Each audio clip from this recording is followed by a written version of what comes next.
Ça marche? Ça marche. Bonjour à toutes et tous. Bon, passer après Google, c'est toujours compliqué, hein, surtout sur un sujet qui peut, pour certains, sembler rébarbatif, soyons clairs.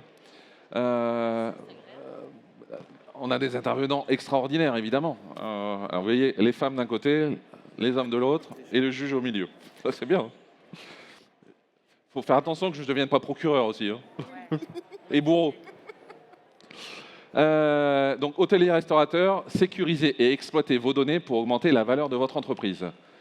Ça, c'est un beau sujet dont on va parler avec tous ces gens. Pour les personnes qui ne me connaissent pas, donc je m'appelle Guylain Denicel, je suis dans l'hôtellerie depuis plus de 35 ans. J'ai commencé veilleur de nuit, fini directeur général. J'ai travaillé donc en opérationnel, dans le monde du conseil, de la technologie, associé chez Avelpro notamment. Je participe à plein de projets variés et divers, dont H-Community, dont on a fait la conférence de presse il y a quelques minutes. Et j'ai lancé Tendance Hôtellerie il y a 15 ans maintenant. Je vais passer la parole maintenant à chaque intervenant pour qu'il puisse se présenter, il ou elle puisse se présenter personnellement et son entreprise ou l'entité qu'il ou elle représente. Aurélie ? Je commence. Donc, bonjour à toutes et à tous. Aurélie Lutrin, je suis la présidente du cabinet EOCosmo. Alors, mon parcours s'est construit autour, je dirais, de 3 dimensions qui convergent aujourd'hui: le droit, la stratégie et la performance opérationnelle.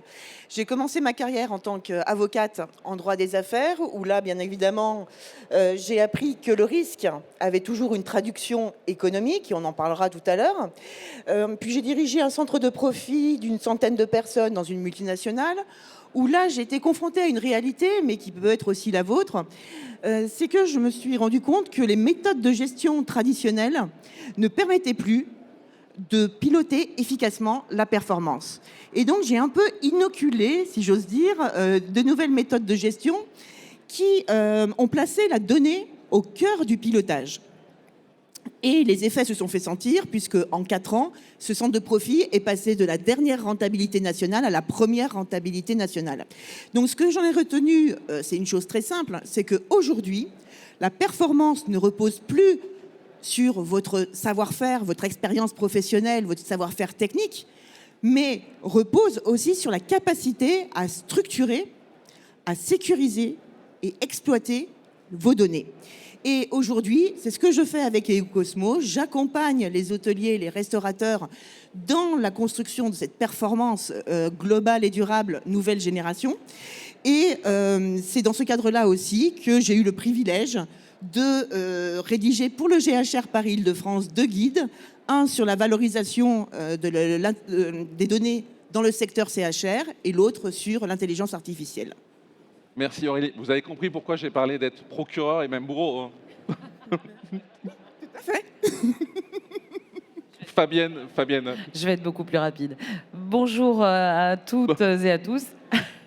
Alors, de mon côté, je suis donc directrice d'hôtel. Je dirige 2 hôtels à Paris, dans le 9e arrondissement, depuis très longtemps.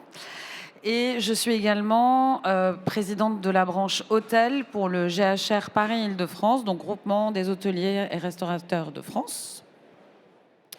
Et puis voilà, je pense que ça suffit. Je suis arrivée dans le métier il y a plus de 30 ans, par la petite porte. Je revenais de l'étranger, j'ai commencé en tant que réceptionniste, chef de réception, assistante de direction, directrice, etc. Et donc, au fur et à mesure du temps, j'ai progressé et je suis arrivée là où j'en suis aujourd'hui. Donc, 2 hôtels indépendants où on est très bien accueillis. 2 hôtels indépendants, évidemment, où on est très bien accueillis. Voilà, exactement. Merci. Ludovic, je te laisse te présenter. Bonjour tout le monde. Donc, je m'appelle Ludovic Moukoukenov. Je suis directeur du développement du marché grand compte au sein de la société Paritel Opérateur. Alors, mon parcours, il est un peu atypique, puisque pendant 35 ans, j'ai été directeur des systèmes d'information et directeur réseau de la même société Paritel. Et depuis quelques années, je me suis attelé à développer un marché grand compte lié autour de l'intégration des solutions IT. Alors Paritel, c'est un opérateur télécom qui opère sur le marché français. qui intègre à peu près toutes les solutions IT à disposition de l'hôtellerie et de la restauration. Et depuis pas très longtemps, nous sommes devenus partenaires officiels du GHR pour toutes les solutions technologiques. Merci beaucoup. Stéphane, qu'on ne Ouais. présente plus. Bonjour à tous. En tout cas, merci pour l'invitation. Donc, moi, je suis Stéphane. Alors, tu nous as dit qu'il fallait qu'on parle du parcours, donc formation, hôtellerie, restauration. J'ai eu, voilà, mon affaire aussi en tant qu'hôtelier pendant 5 ans. Et après, de fil en aiguille, j'ai atterri chez Contact Hotel. Donc, on m'a embauché à l'époque, c'était il y a 14 ans, pour moderniser notamment le programme de fidélité de notre réseau. Donc pour la petite histoire, on est un réseau d'hôteliers indépendants. On a 260 établissements Contact Hotel et 100 établissements Charme et Caractère. Et donc l'idée à la base, c'était de moderniser ce programme qui était un programme que j'appelle carte kebab. Et donc comme on n'avait aucune donnée à l'époque, c'était très compliqué de faire de la fidélisation clientèle et d'arriver à vendre un peu plus et d'optimiser les ventes. Voilà, rapidement. Merci Stéphane. Donc, moi, je me souviens de l'arrivée de Stéphane chez Contact Hotel. Je donnais pas cher de ta peau à l'époque. C'est vrai, tu es arrivé dans un groupe où il y a eu beaucoup de changements depuis. Les hôteliers, enfin, il y a eu une qualification des hôteliers, ils sont embarqués dans le mouvement de rénovation, de professionnalisation, et tu étais là. C'est quand même toi qui as été l'architecte de ce truc-là. Donc, bravo. Il faut le dire, il faut rappeler quand on a des gens de qualité autour de la table. D'ailleurs, tiens, je vais continuer avec vous, les hôteliers, là. On parle de données, partout on a parlé de données. Tout à l'heure, on était sur la table, la présentation de H-Community, on parlait de données. Est-ce que vous pouvez exprimer, vous, votre point de vue? Comment est-ce que vous estimez que c'est un actif et qu'est-ce que vous lui donnez comme qualificatif supplémentaire? Stéphane, je crois que Non, Vas-y. Alors pour moi, l'actif, c'est mon combat depuis des années. C'est qu'à un moment ou à un autre, on est dans cette bataille vente directe OTA. Et donc, un hôtelier aujourd'hui qui n'arrive pas à quantifier sa donnée, à pas remplir son PMS correctement, en fait, il n'a pas grand-chose. Pour moi, la donnée, ça représente vraiment le fonds de commerce d'un établissement. Et donc, s'il le fait pas correctement, il le paiera plus tard au moment de la revente de son établissement parce que une part importante de son chiffre d'affaires ne lui appartient pas. Et donc on peut faire une comparaison. On va dire que s'il travaille principalement avec les OTA, ça va être, il est locataire en fait. Il est locataire de la donnée, alors que s'il se bat pour récupérer sa donnée, il sera plus propriétaire de sa donnée et donc ça valorise la donnée et il pourra récupérer cette plus-value plus tard. Donc tu veux dire que tu es comme Meta ou Google, quoi? Un hôtel, c'est comme Meta ou Google, ça vit sur la donnée. Oui, aujourd'hui, tous vos clients, ce sont des clients, ce sont des humains, mais c'est quand même une multitude de données entre comment ils réservent, quand est-ce qu'ils réservent, qu'est-ce qu'ils réservent, combien il est prêt à payer, où est-ce qu'il aime bien dormir. Enfin voilà, c'est que des données qui se succèdent. Et donc, si on arrive à pas les traiter une par une, mais d'une façon globale, on arrive à en faire quelque chose de très intéressant. Okay. Fabienne, je sais que toi, tu es côté stratégique. Oui, c'est ça. En fait, je partage pleinement l'avis de Stéphane. Après, c'est vrai on a besoin de cette donnée, mais c'est surtout comment on la traite et avec quels outils. Je pense qu'on en parlera peut-être après. Ce qui est essentiel pour nous dans notre activité, on le voit bien, c'est de bien connaître nos clients. Et le meilleur moyen de bien connaître le client, c'est de récupérer un maximum d'informations de sa part. Alors évidemment, on a une multitude d'outils qui nous permettent de le faire, plus ou moins bien. Et l'idée, c'est vraiment d'avoir ce maximum d'informations pour éviter les OTA, pouvoir développer sa stratégie commerciale en fonction du typologie de client qui vient chez vous. Ensuite, de pouvoir l'exploiter avec des outils et mieux vendre ensuite. Il y a aussi un point essentiel, et tu l'as dit, à la revente de l'hôtel. Sachez que maintenant, c'est des choses qui comptent énormément. Le pourcentage de votre chiffre d'affaires qui est dédié aux OTA, faut arrêter de penser prix moyen, j'ai envie de vous dire. C'est très joli de dire, je remplis un à 90% mon établissement et j'ai un prix moyen très très élevé. Si ce prix moyen il est à plus 20%, parce qu'en fait 80% de mon établissement il est chez Expedia ou chez Booking, faut enlever les 20% de com hein, déjà. Donc ça réduit tout de suite le prix moyen et ça réduit tout de suite votre chiffre d'affaires. Du coup, je me suis perdue, je ne sais plus ce que je disais, avec la donnée. Et puis on peut voir des choses en temps réel si on a de la donnée. On ne s'en rend pas compte 3 mois après en disant mince, il y a eu une fuite, on s'en est pas rendu compte. Quoi. Non, c'est ça, oui. Ouais. On a des informations tout de suite. Bah là, typiquement, tiens, on en a eu une cette semaine. Les concerts de Céline Dion. Bon, moi, j'y crois pas aux milliards de Moi chiffre non plus, d'affaires. Hein, donc, mais- Mais c'est une donnée qu'il fallait absolument intégrer et tout de suite intégrer pour pouvoir mieux vendre son établissement quand on est parisien. Est-ce que tu as augmenté tes prix la semaine de Ouais. Céline? Bon, bah, c'est... Bah oui. Bah, j'espère que je suis pas la seule. Non. Question. Est-ce que tu as assez augmenté? Ah, Exactement. Après, moi, je me regarde dans la glace. Hein. Je suis pas, voilà. Je ne vends pas 5 fois mes chambres. Mais vous qui êtes hôtelier, quand vous parlez aux investisseurs et aux banques, comment ça se passe? Ils vous demandent pas ce genre de choses? Alors, ils nous demandent plusieurs choses. Et ça va peut-être faire le lien après avec Aurélie notamment. Moi, je me suis quand même rendu compte en visitant plusieurs établissements à la recherche d'une nouvelle affaire que, en effet, toute la partie technologique est quand même hyper importante. D'abord parce que je viens de le faire dans un de mes établissements et je peux vous dire que ça coûte cher. Non, mais c'est un que bon investissement, ça me coûte pas Voilà, cher. ça coûte cher, mais j'ai pas fini ma phrase. Voilà. Mais c'est un très bon investissement puisque ça vous permet vraiment de clarifier. Ça fait 20 ans que j'ai un des établissements, ça fait 20 ans que j'empile de la technologie l'une sur l'autre depuis voilà, le début. On a eu des gros progrès faits en 20 ans. Au début, on a eu le Wi-Fi, puis après, on a eu autre chose, puis après, on a eu les pieds de lit connectés, et puis après, on a d'autres trucs. Enfin, et quand tout ça s'empile dans un petit placard, ça fait des catastrophes par moment. Donc, pour nous, il était temps de clarifier tout ça. Et en effet, c'est un investissement que de le faire parce que maintenant, c'est beaucoup plus lisible. Ça permet d'économiser sur certains coûts. Typiquement, j'avais 4 bornes, j'avais 4 contrats de Wi-Fi pour pouvoir subvenir partout. Bon, t'en élimines quelques-uns, tu passes à la fibre pro. Et puis, voilà, plein d'exemples comme ça. Pour les banques, c'est hyper important.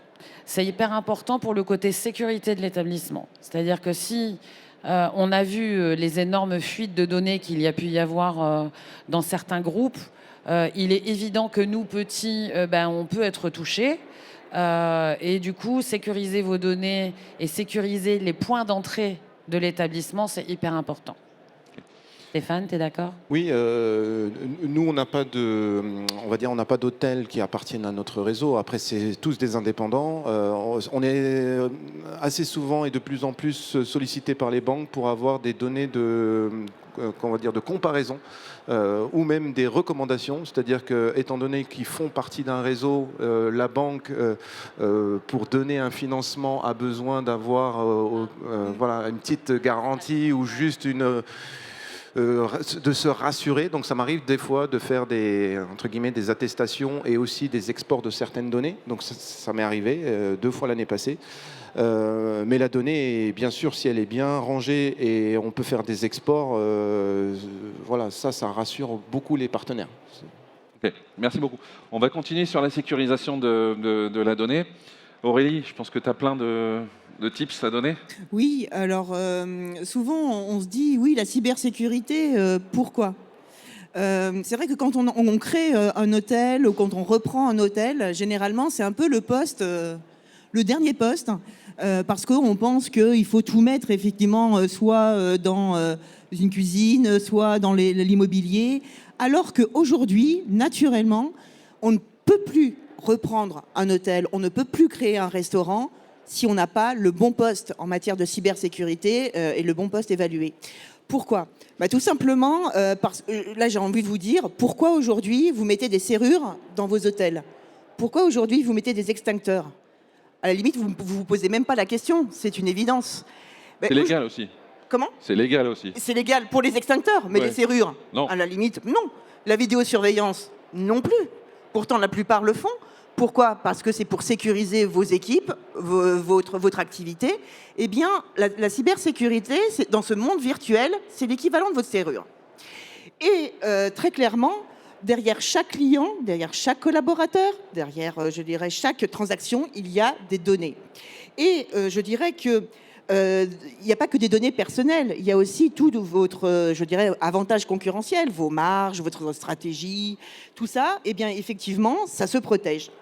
Et aujourd'hui, une faille dans la cybersécurité, ce n'est pas une faille technique. Enfin, ce n'est pas qu'une faille technique. C'est un risque business. Il faut vraiment l'intégrer. Ce n'est pas quelque chose qu'on va déléguer à un infogérant. Il va se débrouiller. Non. Ça va atteindre votre business aujourd'hui. Et on le voit bien, aujourd'hui, 72% des cyberattaques concernent des TPE et des PME. Donc, c'est même pas parce que vous êtes petit que vous allez passer entre les mailles du filet. Et on le voit bien, en Italie, il y a quand même 100 000 pièces d'identité collectées dans des hôtels qui ont été revendues sur le dark web. On a eu un petit malin en Espagne qui a détourné les procédures de réservation et qui a finalement pu séjourner dans des palaces, donc avec 4 000 € la chambre pour 1 centime d'euro. Et un peu plus grave, pour les hôtels parisiens, des palaces parisiens qui ont eu des fuites de données, ces données ont été utilisées pour organiser des homejacking. Donc aujourd'hui, le monde immatériel a des répercussions sur la sécurité physique de vos clients. Et aujourd'hui, l'une des plus grosses failles, mais je ne dénigre pas du tout, la technologie, c'est une pierre, et on le verra avec le Ludovic, mais c'est l'usage. 95% des cyberattaques viennent d'un défaut d'usage. C'est par exemple une ou un réceptionniste qui va accepter une clé USB pour imprimer des documents. Ça va être un groupe WhatsApp au sein de l'hôtel ou au sein du restaurant qui interne à l'entreprise, qui va transférer des données personnelles. Ça peut même être un mot de passe partagé. Donc, on voit bien que la première faille de sécurité, c'est l'usage. Et pour y remédier, j'ai envie de dire, il n'y a qu'un mot, la formation. La formation, c'est quoi? C'est la formation des équipes, bien évidemment, qui vont devoir changer leurs procédures internes, parce que ça a des répercussions sur les procédures internes. Quand vous faites les réservations, quand vous faites un check-in, c'est fini le temps où on dit tout haut, vous êtes bien, monsieur Untel, votre adresse mail, c'est votre numéro de téléphone, c'est 06. Ça, c'est fini. Donc, ça va impacter vos procédures internes de check-in. Ensuite, ou de check-out. Ensuite, ça va être finalement la formation aussi des dirigeants, vos chefs d'entreprise. C'est-à-dire parce que vous allez devoir vous poser des questions concernant aussi les fournisseurs que vous prenez, les prestataires. Là, aujourd'hui, vous avez plein d'exposants. Il va falloir leur poser certaines questions, des nouvelles questions. Comment vous sécurisez les données? Est-ce que mes données sont hébergées chez vous ou chez moi? Il va falloir savoir lire les contrats qu'on vous propose.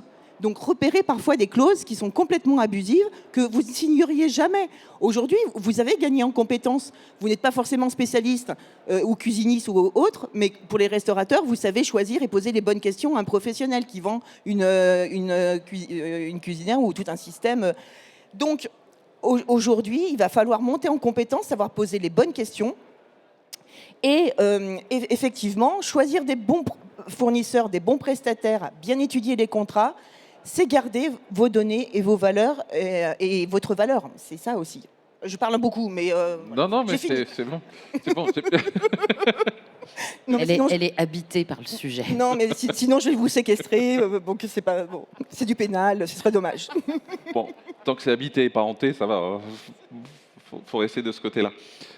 Ludovic, sécurité. Donc là, on a parlé des conséquences et tout ça, mais il y a quand même une partie. Il y a les tuyaux, enfin, il y a une partie tuyaux, environnement, technologique et tout ça. Ouais. Qu'est-ce que tu préconises là-dessus, toi? Alors, juste avant d'enchaîner sur la partie protection, détection, réaction, Juste un petit complément sur ce que tu viens de dire par rapport aux usages. Hein.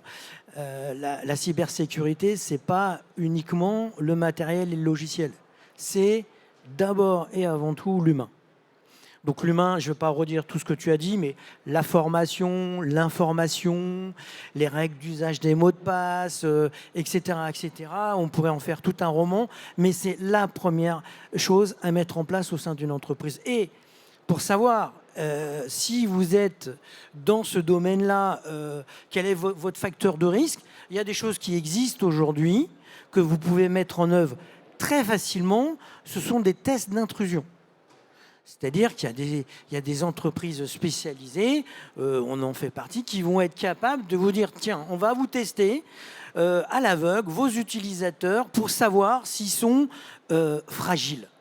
Et lors de ces tests-là, c'est là qu'on se rend compte qu'on va récupérer plein de mots de passe, plein de choses, plein de données qui sont facilement sur un clic dans un mail récupérables parce qu'on n'a pas informé et formé les utilisateurs à ce type de manipulation. Voilà. Maintenant, pour en revenir justement à la sécurisation des tuyaux, hein, comment le matériel et le logiciel vont pouvoir nous aider, je vais l'aborder sur 3 domaines. La première des choses, c'est qu'il faut d'abord, puisque maintenant on est dans le monde de l'Internet, dans le monde de l'IP, sécuriser les flux. Les flux, c'est quoi? C'est les paquets de données qui transitent sur un réseau, qui soit sur du fil ou qui soit sur du Wi-Fi. Et donc, la première des choses qui vont nous permettre de sécuriser ces flux, c'est ce qu'on appelle un firewall qu'on mettra en place dans une entreprise. C'est ce qui va nous permettre d'éviter que les choses pas propres arrivent au sein de notre entreprise. Ça va permettre, entre autres, de faire du filtrage web, du filtrage applicatif, de définir vos politiques de sécurité que vous voulez. Est-ce que vous autorisez dans votre entreprise à utiliser Facebook, Instagram ou non? Ça va permettre d'identifier des virus qui transitent sur les paquets, etc., etc. Donc c'est la première des protections qu'il faut mettre en place au sein de votre entreprise.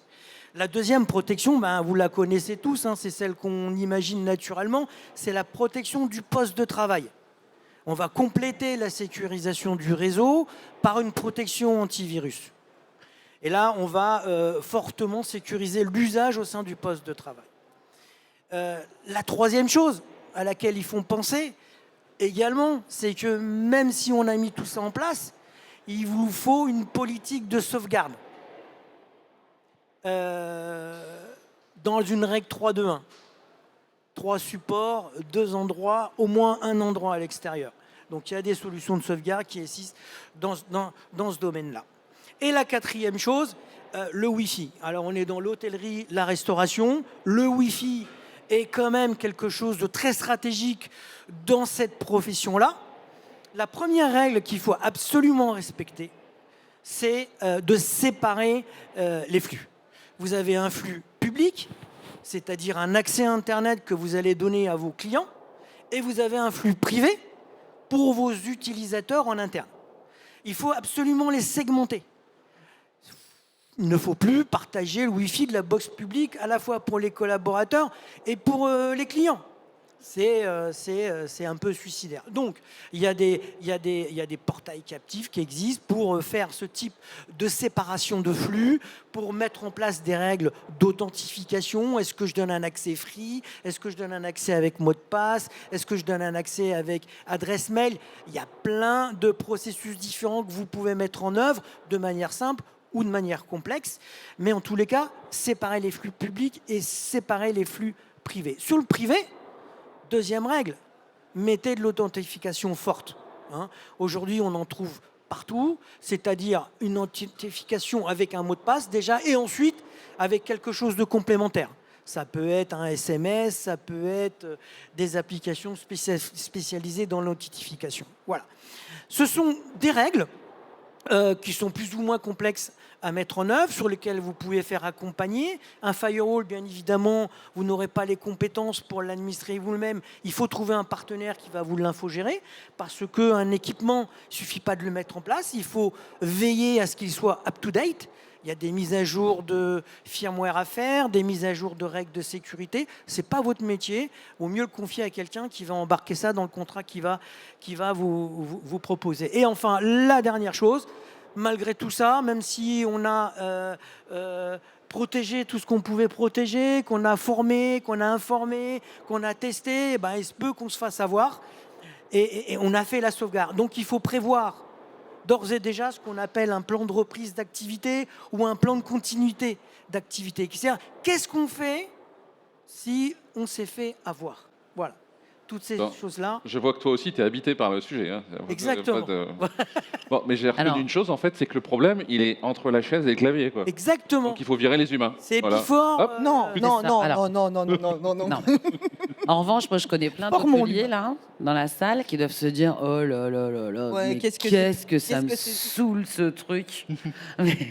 mais vraiment, voilà quoi, c'est pas mon univers, j'ai pas envie de m'occuper de ça. Bah, il a raison, Ludovic. Faites appel à des gens qui sont capables de le faire pour vous.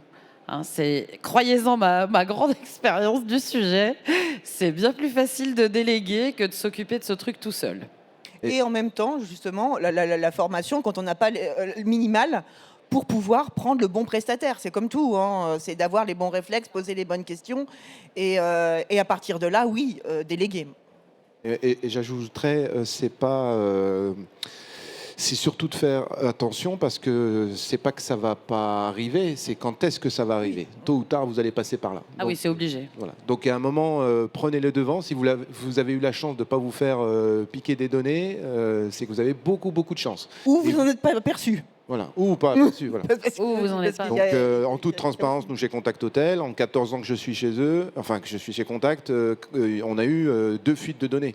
Donc les 2 fuites de données, la première fois on a fait des tests, on peut faire tout ce qu'on veut, il y a un moment, il y a toujours une faille. Il y a Cloud Code qui a sorti une mise à jour la semaine dernière qui normalement détecte des fuites hyper indécelables, on va dire. Donc il y a un moment, on a maintenant l'intelligence artificielle qui permet aux pirates d'avoir un super outil pour pouvoir nous taper dessus. Donc à un moment, ça va vous arriver. Voilà. Il faut vous préparer. Et ça évolue tout le temps. Et il faut vraiment prendre conscience qu'aujourd'hui, si vous n'êtes pas sécurisé, vous ne vendez pas une expérience ou vous ne vendez pas une chambre, vous vendez au client un risque. Et vous prenez un risque, donc il y aura une perte de valeur de votre établissement. Et des coûts financiers, directs après, hein. et indirects. Parce Et que pendant plusieurs années, ça Oui, peut... oui, absolument. Certains Et puis, ont mis 3 ans à s'en remettre. Hein. Et puis financièrement, Et financièrement, certains sont en redressement, peuvent être en redressement judiciaire à la suite d'une cyberattaque. Bon, on va arrêter d'être pessimiste là. Non, il ne faut pas faire de Comment on fait catastrophisme. pour gagner du pognon avec les données alors? Eh bien Comment on fait justement, déjà sécurisons et ensuite amusons-nous avec les données. Et c'est là qu'on peut rendre effectivement la donnée exploitable. Mais encore une fois, en fait, il faut un guide d'utilisation. Se poser les bonnes questions. C'est aujourd'hui, donc, vous avez sécurisé. Maintenant, comment je fais pour les exploiter? D'abord, c'est savoir où sont vos données. Alors là, petit sondage dans la salle. Qui sait où sont stockées toutes les données? Bon, voilà. Donc, en fait, d'abord, c'est de savoir où sont exactement stockées vos données. Est-ce que ce sont vos fournisseurs, vos prestataires qui ont vos données? Donc, lorsque vous faites appel à un CRM ou un PMS, est-ce que c'est finalement ce fournisseur-là qui a vos données? Ou est-ce que vous les avez en propre? Donc déjà, il faut les avoir en propre. Et avec finalement, effectivement, toutes les sauvegardes nécessaires, parce que c'est ça qui va faire votre valeur. Votre fichier client, s'il est votre prestataire, c'est votre prestataire que vous enrichissez, c'est pas vous. Donc, d'abord, savoir où est ma donnée. Ensuite, c'est de savoir si les applications que j'ai prises, les logiciels que j'ai pris, sont ouverts. Parce qu'ils doivent parler entre eux. Parce que s'il faut remplir les données 36 fois ou la même donnée 36 fois à la main, là, vous perdez du temps, c'est chronophage, ça ne sert à rien. Donc, quand vous choisissez un prestataire, c'est de demander est-ce que votre logiciel est ouvert? Est-ce que je peux me connecter? Si oui, est-ce que ça a un coût? Parce que parfois, c'est gratuit, parfois, ça a un coût. Et ensuite, là, vous allez commencer à avoir une donnée qui est qualitative. Parce que vous l'avez sécurisée. Ensuite, vous avez créé aussi un système qui va automatiser des mises à jour, parce qu'il ne faut pas que la donnée soit obsolète. Et ensuite, là, oui, la donnée va être qualitative pour pouvoir répondre à une question précise. C'est pour ça que rendre une donnée exploitable, c'est aussi répondre à la question « pourquoi faire ?». Donc, ça veut dire, en amont, avoir défini les besoins. Où est-ce que, dans mon entreprise, le bas blesse? Où est-ce que je suis en sous-performance? Et à partir de là, de quelles données j'ai besoin? Est-ce qu'elles sont sécurisées? Est-ce que je peux les prendre facilement? Et là, je commence à créer quelque chose, une procédure, un process intéressant. Fabienne, j'ai essayé de te faire parler un petit peu quand même. Hein. Oui. Non, mais, comment tu fais concrètement pour transformer, pour donner de la valeur à tout ça? Toi, dans tes établissements, comment tu transformes cette donnée, l'accumulation de cette donnée, et comment tu fais en sorte que ça devienne une valeur qui te fasse avancer, Ah oui, Aurélie, t'as perdu là. Oui, là je... Mais non, mais ne serait-ce que pour le marketing, l'exploitation des données marketing, ou même pour le yield management. Enfin, même si tu fais application. Oui, mais si tu fais appel à des prestataires, mais tu utilises. En fait, voilà, c'est-à-dire que oui, bien sûr, la donnée. La donnée qu'on rassemble de nos clients, on l'utilise tous les jours. Il n'y a pas d'ailleurs que de nos clients, il y a aussi des petits copains quand on travaille avec des yielders qui nous permettent de mieux utiliser les données pour performer. Que ça soit dans le chiffre d'affaires ou performer dans l'accueil. On utilise aussi pour les données pour l'amélioration du produit. Typiquement, quand vous demandez à vos clients s'ils sont contents, ils vont vous donner leur avis sur ce qui va et ce qui ne va pas. Ils vont vous permettre, mais ça c'est des données aussi, c'est des données qui sont importantes, de savoir quand tout va bien ou quand ça ne va pas bien. Qu'est-ce qu'il y a encore? Oui, le marketing pour mieux promouvoir l'établissement. Quelles sont les nationalités? Où est-ce qu'il faut que j'appuie? Tiens, c'est bizarre, j'ai beaucoup de Brésiliens. Pourquoi? C'est depuis que j'ai un réceptionniste brésilien. Ça, c'est voilà, typique à Paris, par exemple.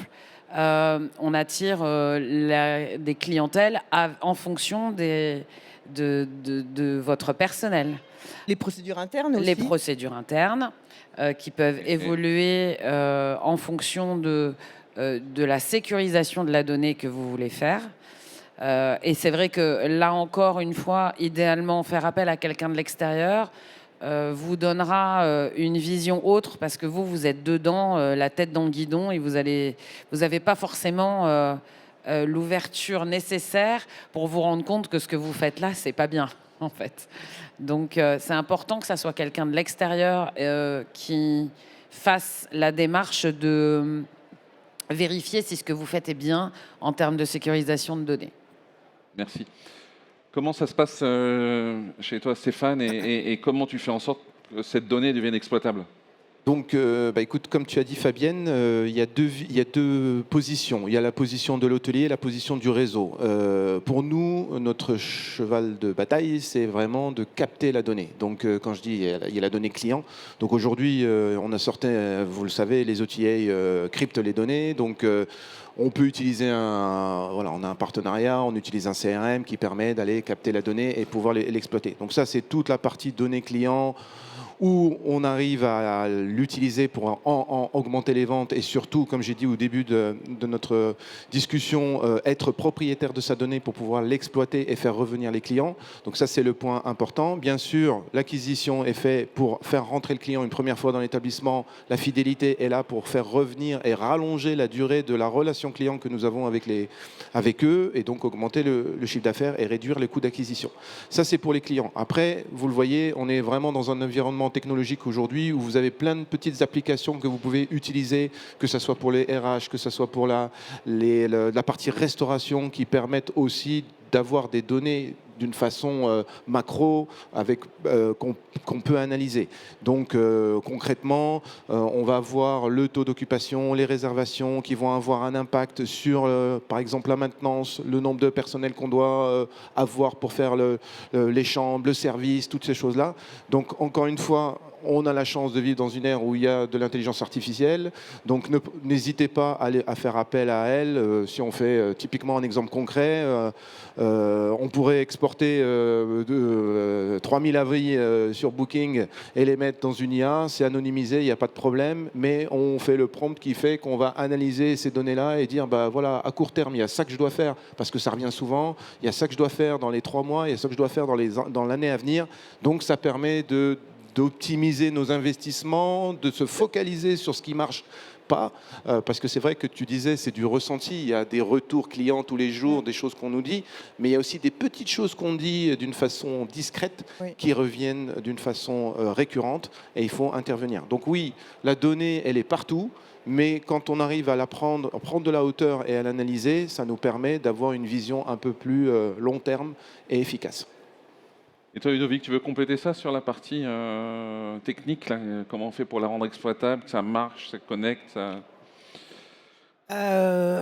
Oui, alors effectivement, il y a une chose qui est essentielle, c'est de savoir où se trouve votre donnée. Hein. Si elle n'est pas chez vous, mais sur une application SaaS, il va falloir trouver un moyen avec votre partenaire hébergeur technologique de mettre en place des flux de rapatriement de la donnée. Hein. Ça peut être fait sous forme d'API, ça peut être fait sous forme de script, ça peut être fait de plein de manières différentes. Hein. Donc déjà, la première chose, c'est d'identifier où elle se trouve et ensuite de la rapatrier. Ensuite, en fonction de ce que vous voulez faire. Moi, je dirais, si j'avais un conseil à donner en tant qu'ancien DSI, qu'est-ce que je ferais? J'identifierais toutes les sources de données différentes, les bases de données, les fichiers Excel, les fichiers à plat, toutes ces choses-là, et je les mettrais dans un grand paquet qu'on appelle un data lake. Et puis ensuite, je ferai appel à des gens qui savent traiter sa donnée-là pour la transformer, la rendre propre, la transformer en ce qu'on appelle un data warehouse. Et puis ensuite, là, vous pouvez commencer à l'exploiter. Alors concernant Excel, je serais même jusqu'au boutiste. J'interdirais Excel. C'est la suppression absolue de tous ces fichiers. C'est une abomination. Aujourd'hui, malheureusement, enfin heureusement, mais fut un temps c'était génial. Aujourd'hui, c'est une abomination en termes d'exploitation de données et de qualité de données. Donc voilà. Vous Mais voyez qu'il fallait ça un n'engage bourreau. que moi, mais Vos réceptionnistes vont demander un bourreau pour la faire taire, vous allez voir. Après, si je peux rentrer un peu dans un débat contradictoire quand même là-dessus, c'est que je ne sais pas si vous avez assisté à ce que présentait tout à l'heure le GHR avec la plateforme H-Community. C'est ce type de plateforme, elle est faite pour ça. C'est-à-dire que vous prenez la donnée, quelle que soit sa forme, Excel, .text, .csv, base de données, n'importe quoi, vous la mettez dans des machines comme celle-ci, pour simplifier, ça tourne comme une machine à laver, puis ça vous la rend propre. Donc en fait, votre rôle à vous pour être en capacité d'exploiter la donnée, c'est dire où elle est, comment je la rapatrie, et ensuite je la mets quelque part où on va me la rendre propre. Et derrière, vous aurez des restitutions en forme de visuel. Il y a des outils comme Power BI, comme Tableau Software, etc., qui vont vous permettre de se connecter à tous ces environnements hétérogènes. Votre responsabilité, à mon avis, votre mission, c'est pas d'être un expert de comment je fais un rapport, c'est de comment je peux savoir où est ma donnée, comment je peux la rapatrier, et comment je peux m'assurer en amont que l'information que je vais mettre dans ces différents systèmes elle soit de qualité. Bon, le temps passe, la fin approche. Je ne sais pas s'il y aura des questions dans la salle. Moi, j'ai 2-3 questions quand même à vous poser. Je deviens un peu plus directif. Là, je suis désolé, mais le chronomètre est... on va parler de bonnes pratiques pour tout ce qui est données personnelles. Des questions simples. La donnée du client, elle appartient à qui? au client, Okay. La donnée d'exploitation, elle appartient à qui? à l'entreprise. Les papiers d'identité, comment on fait? Ah bah ça, concernant la fiche de séjour, normalement, en fait, le code, la loi n'impose pas la copie des passeports. La loi n'impose simplement le numéro de la carte d'identité ou le numéro de passeport. Donc, c'est vrai que pour aller plus vite, il y a eu une pratique qui s'est développée, qui était donc de scanner les passeports. Ça n'est pas imposé. Il faut arrêter. Il faut arrêter. Ce n'est pas, là, pour le coup, compatible avec le RGPD. Et là, c'est sanction CNIL. Okay. Donc, il faut qu'on passe à la suivante. Combien de temps on garde les données? ah ben ça dépend du type de données. Donc, c'est pour ça qu'il faut savoir ce que vous avez. Et en fonction des types de données, il y a des durées qui sont assignées quelque part. Et tout ça, c'est une contrainte ou c'est une protection? Comment... Alors, c'est une protection géniale et c'est un avantage concurrentiel génial. Il faut jamais voir, pour le coup, autant il y a des normes, on se demande pourquoi ça a été pondu, autant le RGPD et tout ce qui s'ensuit, l'IACT, c'est fait pour créer une bulle de confiance. Donc, le professionnel qui créera une bulle de confiance, quand on rentre dans un restaurant ou dans un hôtel, si on est sûr que nos données sont en sécurité, ben c'est un service en plus, c'est une qualité en plus. Surtout que lorsqu'on est par exemple, alors je ne dis pas que... quand en fonction des étoiles, on est dans le luxe, bah le luxe, c'est aussi d'avoir quand même une sécurisation. Et même quand on n'a pas 4 étoiles ou 5 étoiles, c'est la base. Aujourd'hui, ça fait partie du service de l'hospitalité, c'est de protéger le client. Merci, merci, merci. On va rebondir sur H-Community dont tu as parlé il y a 2 minutes. Là. Tout seul ou tous ensemble? Ça, c'est une bonne question. Tiens, toi, Fabienne, toi, c'était plutôt Ah bah tous moi, ensemble. je suis plutôt dans le tous ensemble, évidemment. Hein. Nous, en tant que groupement hôtelier et restaurateur, évidemment, on est plutôt axé sur le tous ensemble, c'est-à-dire que là, typiquement, le partenariat avec H-Community qui a été signé aujourd'hui permet justement l'utilisation de nos données pour nous exploitables, lisibles beaucoup plus facilement. Parce que c'est vrai que c'est très beau d'avoir de la donnée, mais qu'est-ce qu'on en fait? Donc là, H-Community nous permet quand même nous donne un gros avantage. Super, merci. Je crois que toi, tu voulais en parler avec ton point de vue de ta double casquette. Oui, en termes de réseau, en fait, c'est l'effet de mutualisation qui est important parce que chaque hôtelier dans la salle peut créer son propre système avec ses propres données pour créer son programme de fidélité. Donc, quand on fait partie d'un réseau et qu'on a 150, 160, 170 000 clients qui sont là, qui tournent et qui on va dire, séjourne dans les établissements, on peut commencer à faire des choses intéressantes. Je peux prendre un exemple concret. Vous avez, je dis n'importe quoi, un client brésilien qui vient dans l'établissement. Donc, il y en a peut-être 40 qui viennent chez toi. Tu ne vas pas nécessairement te lancer dans une campagne marketing pour cibler les clients brésiliens. Par contre, dans l'ensemble du réseau, on multiplie ça. On se retrouve à être 3, 4, 5, 6 000 clients brésiliens qui pourraient éventuellement aller à Paris ou à Dijon ou à Bordeaux. Et donc, à ce moment-là, on utilise la mutualisation de la donnée d'une façon intelligente et c'est ça la force aussi du collectif. Merci beaucoup. On a une question dans le public là, ce monsieur l'a posée. Vous pouvez vous présenter Voilà une question. Est-ce que les nouvelles technologies permettent d'enrichir nos fichiers clients avec des données inattendues, pas inattendues, mais nouvelles? Parce que nous connaissons les fichiers clients classiques, voilà, on les connaît depuis toujours. Mais est-ce que les nouvelles technologies, les nouvelles tendances vont peut-être nous apporter d'autres informations qui seraient sympathiques à traiter? Voilà, merci. Oui. Merci. Qui répond? Après, on va dire encore qu'il faut qu'on me coupe la parole, donc je ne sais pas. Mais alors oui, aujourd'hui, il y a des nouvelles technologies qui vont aller... capter plutôt les hésitations, notamment dans les enquêtes, par exemple, clients. Aujourd'hui, il y a donc avec des intelligences artificielles, ils vont pouvoir finalement analyser les hésitations. Donc, si par exemple la personne a hésité entre finalement mettre une note de 5 à 7 et finalement a fait balader le curseur pendant X secondes, donc cette hésitation va être captée par exemple et ça va donner finalement un indice supplémentaire. Certes, peut-être qu'au bout du compte, la personne aura mis 7 sur 10, mais elle a hésité avec 5. Donc les hésitations, c'est une nouvelle donnée qu'on va devoir prendre en compte. Pourquoi et creuser.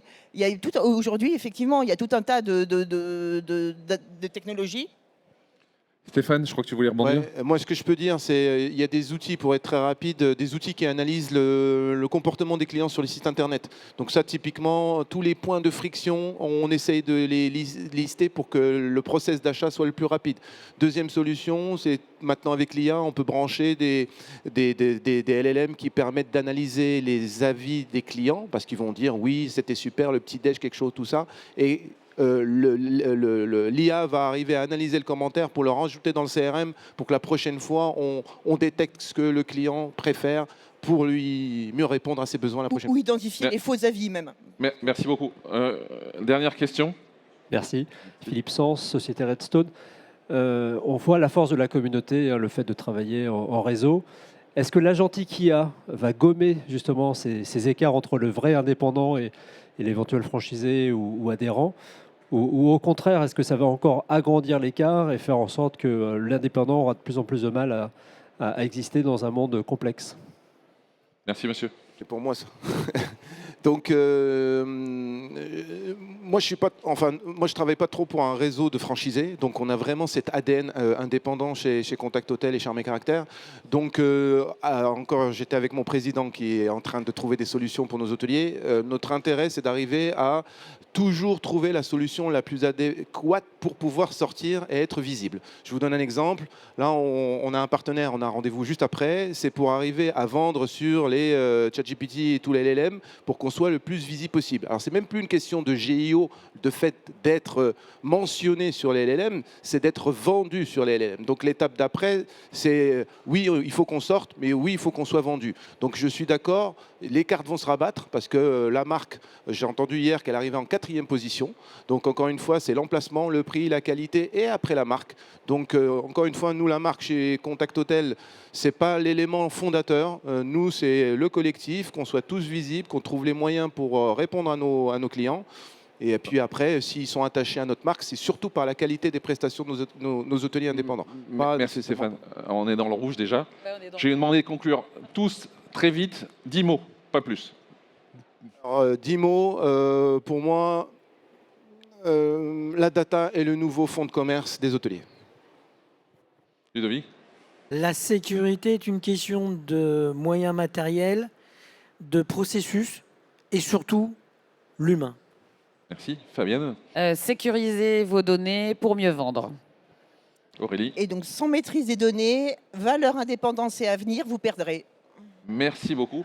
Merci à toutes et tous d'être restés jusqu'à la fin. Et bonne fin de salon. Merci. Ouais, vas-y.